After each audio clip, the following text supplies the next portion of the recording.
Guys, welcome to the Arborvitaenxt. So today's video is about general pharmacology. Now before starting, we must know what the term pharmacology means. So the word pharmacology has come from Greek word pharmakon, which means drug. Now the knowledge of drugs is known as pharmacology. Now, when a drug is administered to a person, it will cause some effect on the body of this person. And once the drug is inside,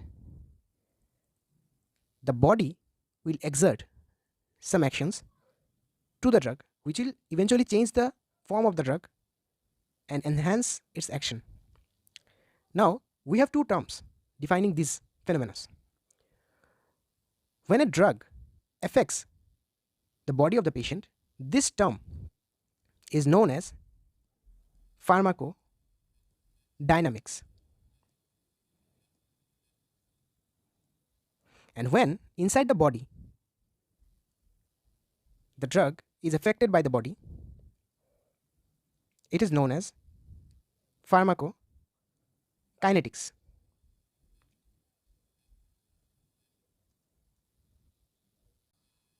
Now we'll know what are the routes of administration of various drugs.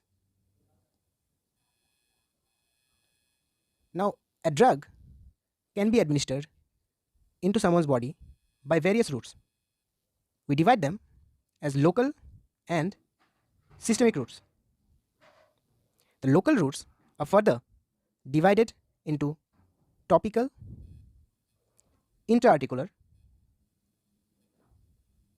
and intrathecal, whereas systemic route is further divided into enteral route, that means through GIT, and parenteral route, that means escaping the GIT, like intravenous route, intramuscular route, subcutaneous route, sublingual route, etc. Now let's explore the local routes in details. The local routes, one is topical. Now by this route we are going to administer the drug into the skin or via the mucous membrane. The drug is absorbed from the skin or the mucous membrane. Now this absorption actually depends on the thickness of the skin. More the thickness, less or delayed the absorption. So if we want to see according to this, there are certain areas like posterior auricular area, behind the ear, the skin is thinnest, so the absorption there will be very good, rather than other areas like next to it the absorption is good in scrotal area, the scalp, then the dorsum of the hand, and the worst in plantar area, because the skin of the plantar surface is very thick, so the absorption will be the least. Intra-articular. Now intra-articular injections are given in the joint spaces, like intra-articular injection of dexamethasone. It is a steroid which is given to relieve inflammation in the joint spaces. Then there is intrathecal route, which is injection of the drug into the subarachnoid space of spinal cord. Like in this, through this route we give certain drugs like amphotericin B, then anesthetic drugs during spinal anesthesia are injected through this route. Now systemic routes are further divided into enteral and parenteral routes. Now enteral route, these include oral and rectal route. Now, oral route is the safer and economical route, but several drugs are not effective because there are two first pass metabolism of a drug, and this thing, this first pass metabolism, it occurs basically in the liver and intestinal walls. So what is this first pass metabolism? This is a metabolism of a drug. When a drug is consumed in our body, it first encounters the liver. While absorbed in the bloodstream, it goes to the liver and the intestines. There are certain enzymes which breaks down these drugs and decreases its efficacy. So certain drugs are less effective while given through this oral route due to higher amount of first pass metabolism. Now, what are the drugs which are having first pass metabolism? So there are certain examples like nitrates, nitrate group of drugs, lignocaine, then propanolol, which is a beta blocker, then comes pethidine. So these drugs are having higher fast pass metabolism, so should not be given orally, or they are less effective while given orally. Now, what are the advantages of rectal route? It avoids fast pass metabolism. So how much extent it avoids fast pass metabolism? Up to 50%. Up to 50% it can avoid fast pass metabolism. So what are the drugs which are given by this route?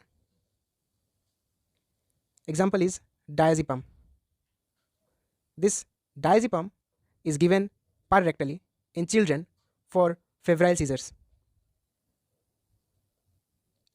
Now, in the systemic routes, the next route is parenteral route, and there are injectable routes under this, like intravenous injection, intramuscular injection, subcutaneous injection, and intradermal injection. Now, intravenous injection is given inside or through a vein. Through a vein, the drug is injected, and it is 100% bioavailability of the drug. Now, what is this term bioavailability means? Like, once a drug is given orally, the amount of drug which remains in the circulation is less than the amount consumed, because some of the drug is broken down by some enzymes or maybe undergone through the first pass metabolism. So some percentage of the drug is destroyed. So the percentage of the drug which is available in the blood after administration is known as the bioavailability of the drug. So if you give some drug intravenously, the drug is 100% bioavailable. So this route can be used in case of emergencies. Now, intravenous injections are usually given at 25-degree angle to the skin.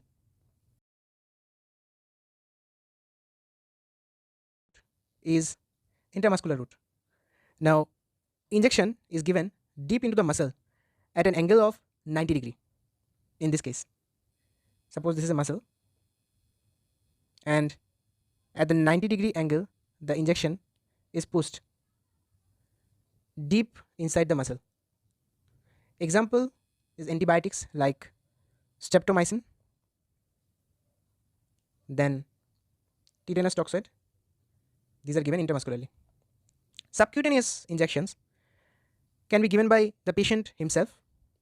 Example of drug which is given is insulin in diabetes mellitus, and the injection angle is 45-degree usually, and the injection is pushed in the fat or connective tissue layer which lies just below the skin, as the name suggests, subcutaneous.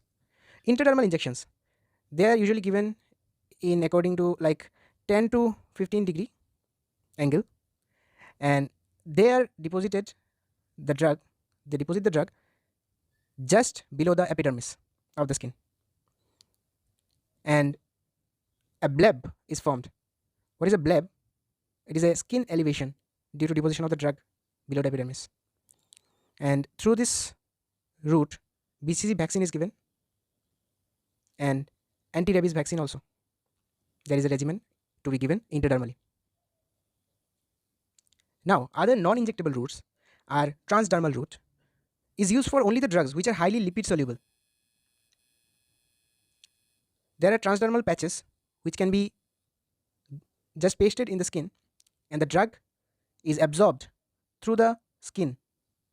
But for this to work, the drug must be highly lipid soluble. By this route, there is a constant release of the drug.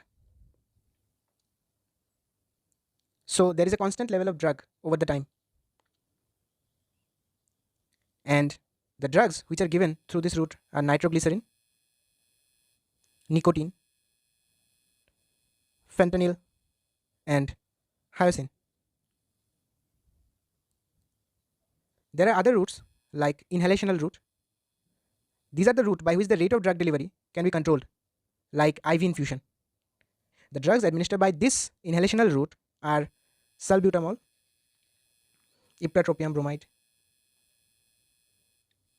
chromoglycate, etc. These are the drugs used for asthma. Then there is a sublingual route. The speciality of this route is avoiding fast pass metabolism. Again, by this route, the patient can self-administer the drug, like nitroglycerin, then isosorbide dinitrate, clonidine, nifedipine. These are emergency drugs which can be given sublingually for better absorption and instant action. And other drugs which can be given by the nasal route also, like